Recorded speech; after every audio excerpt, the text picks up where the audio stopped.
How to transfer your account into new device in Brawl Stars. Hello everyone, this is Max. Welcome back to another tutorial video. So let's start without wasting any time.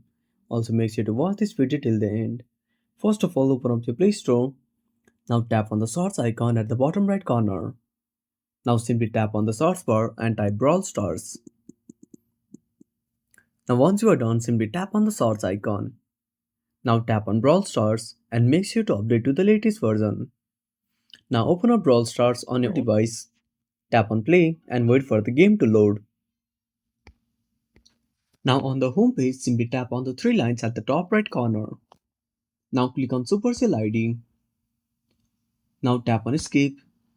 Now scroll down and tap on register a Supercell ID. Now click on continue. Now enter your email address and tap on create.